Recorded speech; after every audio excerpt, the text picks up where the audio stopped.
먼저 정청래 당대표의 모두 발언이 있겠습니다. 오늘 아침 제80차 유엔 총회 참석을 위해 출국하는 이재명 대통령님을 배웅했습니다.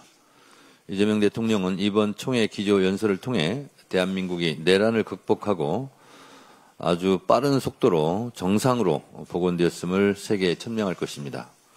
또한 한반도 비핵화를 비롯한 평화에 대한 비전도 밝힐 것입니다. 우리나라에 대한 투자가 가파르게 늘고 무역량도 확대될 것이라 확신합니다. 이재명 대통령은 이번에 대한민국 대통령으로서는 최초로 유엔 안보리 의장 자격으로 공개 토의를 주재합니다. 제가 들어보니 이런 경우는 처음이었고 또 국제 관계상 의전도 굉장히 좋을 것이라고 합니다. 국제사회의 평화와 안정, 번영에 대한 토의를 대한민국이 주도한다는 것은 그만큼 한반도 평화의 중요성과 한국의 역할이 크다는 것을 반증하는 것입니다. 내란의 비극 속에서도 이렇게 이른 시간에 대한민국이 국제사회에서 역할을 인정받게 될 수 있었던 것도 모두 국민 여러분들 덕분입니다. 이번 총회는 국익 중심 실용 외교에 입각해 대한민국 외교의 지평을 넓히는 계기가 될 것입니다. 강력한 회복력을 지닌 우리의 위기 극복 DNA, 총칼을 든 쿠데타 세력을 지혜롭고 평화롭게 진압해낸 오색 빛깔 K민주주의의 위상을 드높일 것이라 기대합니다. 이재명 대통령이 어제 강력한 자주 국방을 강조했습니다. 나라가 위험할 때 우리 스스로 지키지 못하고 남에게 의존해야 한다면 그것은 진정한 독립국가라 할 수 없습니다. 전시작전 통제권은 군사주권의 핵심 중의 핵심입니다. 과거 노무현 대통령이 생각납니다. 대한민국은 더 이상 과거에 힘없던 약소국이 아닙니다. 감지, 판단, 공격 모든 단계를 스스로 해내는 첨단 무기체계를 갖추고 있으며 유무인 복합의 스마트 병력 운영을 실현하고 있습니다. 탄탄한 방위산업 또한 대한민국 안보를 떠받치고 있는 미래입니다. 강력한 국방개혁으로 더 이상 다른 나라에 의존하지 않는 강한 나라를 만드는 것, 그것이 바로 이재명 대통령의 소망이자 우리 국민의 바람일 것입니다. 더불어민주당은 이재명 대통령의 이 굳은 뜻에 동행하도록 하겠습니다. 내란 특검이 드디어 24일 외환 혐의 피의자 윤석열에게 소환 통보를 했습니다. 윤석열 내란 우두머리 피고인에 대한 외환죄까지 수사가 시작되었음을 알리는 것입니다. 대한민국 헌법 제84조에는 대통령은 내란 또는 외환의 죄를 범한 경우를 제외하고는 재직 중 형사상의 소출을 받지 아니한다고 되어 있습니다. 그러나 현직 대통령이더라도 내란과 외환은 피해갈 수 없습니다. 우리 헌법이 현직 대통령도 피해갈 수 없는 유일한 죄로 규정한 게 바로 내란과 외환입니다. 형법 역시 내란과 외환죄를 예비, 음모 단계에서부터 엄중히 처벌하며 최고의 형벌로 응징하도록 규정합니다. 헌법과 형법이 말하는 바는 분명합니다. 내란과 외환의 죄는 단순한 불법을 넘어 헌정 질서와 국민 안전을 송두리째 망가뜨리는 반역 행위라는 것입니다. 특히 외환죄는 내란보다 더 무겁게 처벌받는 중대 범죄이라고 저는 생각합니다. 엄벌에 처하기 바랍니다. 특검의 마지막 퍼즐, 검찰 내부의 내란 연루 의혹도 철저하게 밝혀야 합니다. 어제 심우정 전 검찰총장이 내란 특검에 출석해 윤석열 석방 지휘 과정에 대한 의혹에 대한 조사를 받았습니다. 당시 검찰이 즉시 항고를 포기한 결정은 도무지 이해할 수 없는 의문투성이입니다. 또한 12.3 비상계엄에서 검찰은 연루된 혐의가 없는지도 잘 살펴보아야 합니다. 만약 비상계엄 전후에 검찰 연루 의혹이 있다면 일벌백계해야 합니다. 특검에 요청합니다. 내란 세력의 방해에도 흔들리지 말고 더 강해진 특검법으로 무장의 외환 혐의를 철저하게 수사해 주십시오. 검찰이 다시 태어날 수 있도록 고름이 있다면 짜내 주십시오. 고름은 살이 되지 않습니다. 민주당은 내란과 외환 세력을 끝까지 추적하고 심판대에 세울 때까지 긴장의 끈을 놓지 않겠습니다. 제1야당이라는 국민의힘이 정기국회가 시작한 지 한 달도 안 돼 국회 밖으로 도망갔습니다. 장외투쟁이 아니라 한낱 장외투정에 불과합니다. 국정감사가 코앞입니다. 국민의힘은 야당의 마당인 국회를 등지고 뛰쳐나갔습니다. 민생을 치열하게 고민해도 모자랄 야당의 시간을 스스로 날려먹고 있습니다. 장외투쟁이란 말도 아깝습니다. 신속한 내란 청산을 정치 보복이라고 우기는 내란 동조 세력의 장외투쟁에 불과하다는 것을 다시 한번 말씀드립니다. 입에 담을 수 없는 막말, 망언이 난무했습니다. 입도 더러워지고 귀도 더러워졌습니다. 저는 어제 귀를 씻었습니다.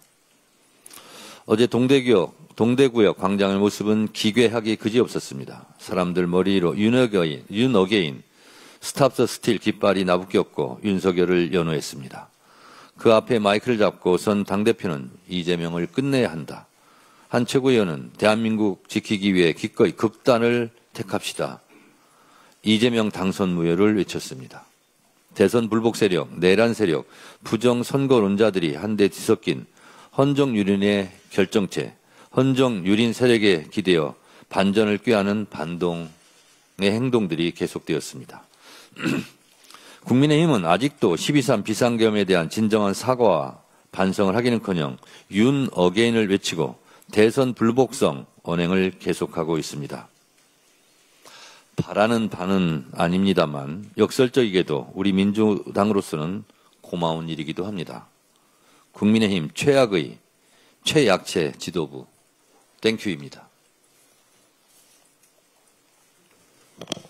다음으로 김병기 원내대표의 발언이 있겠습니다.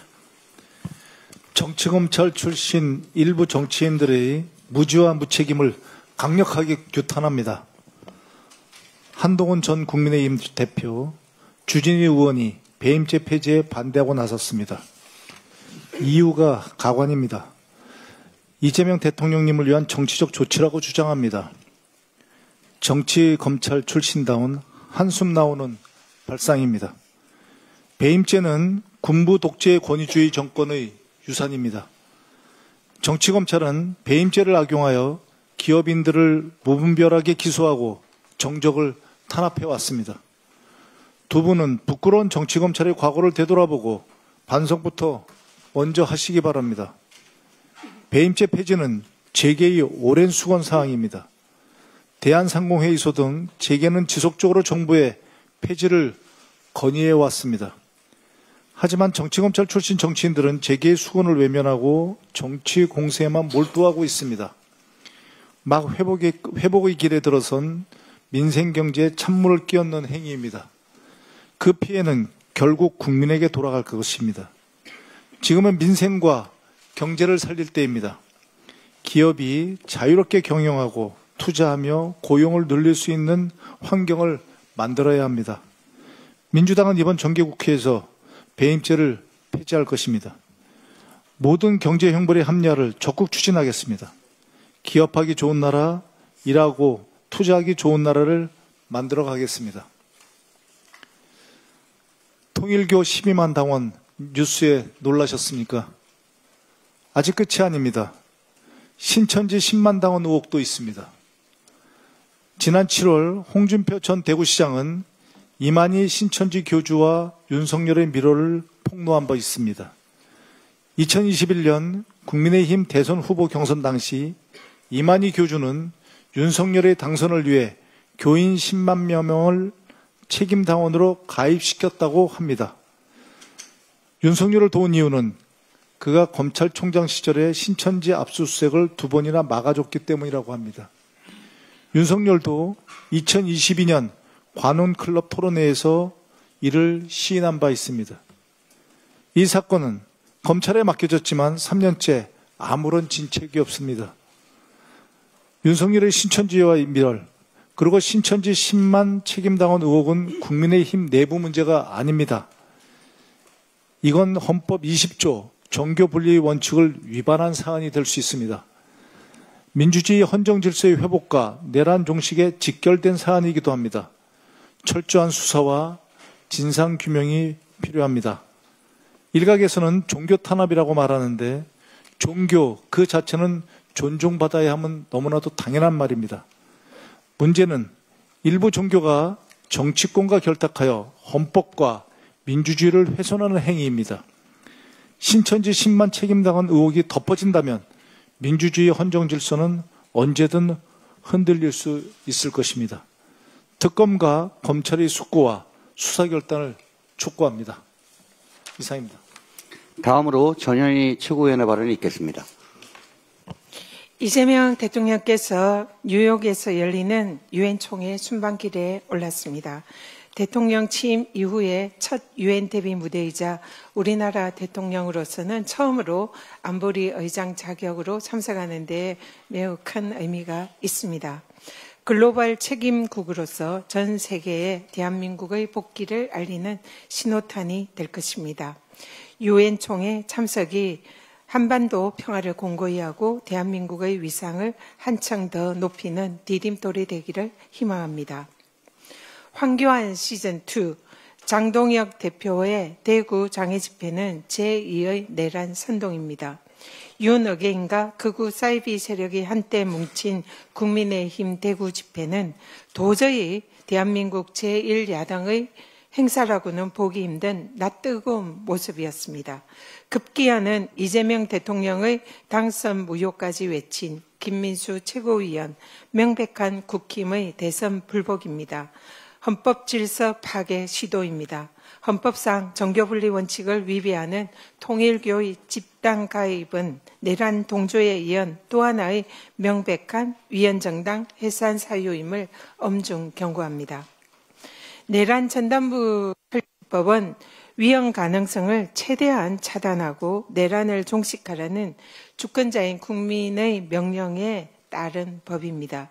국민의힘과 일부 극우 세력들이 법무부에 전담재판부 추천권을 준 것을 상권분립 위헌이다 라고 주장을 하는데 이는 전혀 사실이 아닙니다. PPT 한번 봐주시죠. 현행 법원조직법 제41조 2 제3항 규정입니다. 대법관 후보 추천위원회의 구성에 법무부 장관이 포함되어 있습니다. 현행 대법관 추천위원회에도 법무부에서 그리고 그 외에도 법학자 회의라든지 외부에서 다수가 추천위원회에 참여하고 있습니다. 만약에 법무부가 전담재판부 구성 참여가 위헌이라는 주장이 사실이 되려면 법무부 장관이 대법관 후보 추천하도록 한 현행 법원조직법도 상권분립 원칙 위배로 위헌입니까? 답하시기 바랍니다. 또 전담재판부 설치를 하는 것이 유례없는 일이고 위헌이다라는 주장을 하고 있습니다. 그래서 또 살펴봤습니다. 헌법 제102조입니다. 각급 법원의 조직은 법률로 정한다라고 명시되어 있습니다. 또 법원조직법 제7조 2항을 보십시오. 법원이 필요하다고 인정하는 경우에는 특정한 부로 하여금 행정, 조세, 노동, 군사, 특허 등의 사건을 전담해서 심판할 수 있도록 허용하고 있습니다. 헌법과 법률에 의해서 전담재판부 구성을 보장하고 있는 것입니다. 거듭 강조하지만 전담재판부를 자초한 책임은 오롯이 조의대 사법부에 있습니다. 내란 종식의 최후의 보루여야 할 사법부가 도리어 깜깜이 늑장 재판으로 내란 종식을 방해하고 있으니 국회가 주권자인 국민을 대신해서 헌법 테두리 안에서 정당한 입법권을 행사하려는 것일 뿐입니다. 민주당은 내란 종식의 안전장치인 내란 국정농단 전담재판부 설치법을 주권자인 국민의 명령에 충실히 따를 것임을 말씀드립니다. 윤석열 검찰의 이재명 죽이기 정치공작 증거가 연일 제시되면서 진실이 서서히 드러나고 있습니다. 수사를 받고 감옥에 가야 할 자들은 정작 정치 검사들이었습니다. 대장동 개발업자이자 핵심 피고인인 남욱이 유동규가 정진상 실장과 김용 부원장에게 돈을 전달했다는 자신의 기존 진술은 자신이 직접 경험한 것이 아니라 허위 진술이었다는 취지로 법정에서 자백을 했습니다. 2022년에 수사를 받을 당시에 검사로부터 전해 들은 내용이고 그 이전에는 이 사실을 몰랐다고 합니다. 그래서 검사가 한 얘기가 사실로 믿고 법정에서 증언을 했다는 구차한 변명까지 했습니다. 검찰 수사 기록보다 법정의 진술에 더 신뢰성과 신빙성을 부여하는 공판 중심주의에 따르면 정진상과 김용은 당연히 무죄입니다. 정진상, 김용의 사건이 유동규로부터 뇌물을 받았다는 검찰의 공소 사실이 원천 조작이라는 것을 가리킵니다. 이번에야말로 이재명과 측근들에게 없는 죄를 만들어 씌우려 한 윤석열 검찰의 정치 공작을 철저히 단죄해야 합니다. 법무부는 철저한 감찰로 대장동 사건 수사의 조작 진위를 낱낱이 밝혀주십시오. 조작 수사로 국민을 우롱한 검찰은 국민께 사과하고 정진상 실장의 공소를 취소해야 합니다. 대법원은 김용 부원장에 대한 무죄 취지 파기환송으로 사법 정의를 바로 세워주시기를 간곡히 요청드립니다. 이상입니다.